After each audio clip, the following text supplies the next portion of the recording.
সমুদ্রের শান্ত নীল জলরাশি হঠাৎই যখন তৈরি করে অগাধ অন্ধকারের এক গহ্বর, তখনই জন্ম হয় এক রহস্যের, যাকে বলা হয় ব্লু হোলস। এগুলো শুধু সাধারণ পানির গর্ত নয়, এর জন্য সমুদ্রের অজানা অন্ধকারে প্রবেশের দরজা। ব্লু হোল হলো সমুদ্রের নিচের বিশালাকার উলম্ব গহ্বর। উপর থেকে দেখলে এরা গোলাকার, অন্ধকার নীলচে গর্তের মতো লাগে। গভীরতা কখনো কয়েকশো মিটার পর্যন্ত নেমে যায়।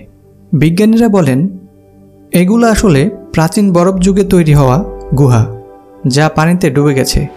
সবচেয়ে বিখ্যাত হলো বেলিজের গ্রেট ব্লু হোল, যার ব্যাস প্রায় 300 মিটার আর গভীরতা 125 মিটার।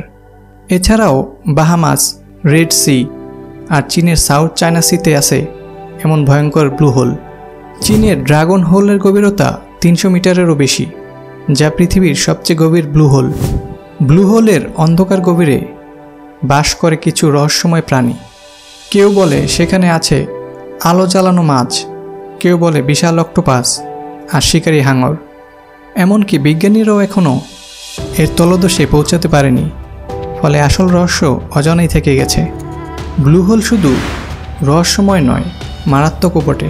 অসংখ্য ডুবুরি এখানে প্রাণ হারিয়েছেন। গভীরে নামলেই হঠাৎ করে অক্সিজেন কমে যায়, আর অন্ধকারে হারিয়ে যাওয়া মানেই মৃত্যু।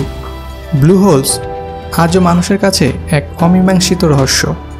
এরা কি কেবল প্রাকৃতিক গহ্বর, নাকি সমুদ্রের অন্ধকারে অন্য কোনো ভয়ঙ্কর সত্য লুকিয়ে আছে? আপনি কি মনে করেন ব্লু হোলের গভীরে কি লুকিয়ে থাকতে পারে?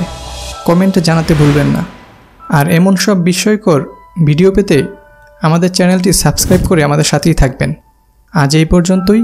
খুব শীঘ্রই আমরা আসছি নতুন কোনো ভিডিও নিয়ে। ততদিন পর্যন্ত ভালো থাকবেন।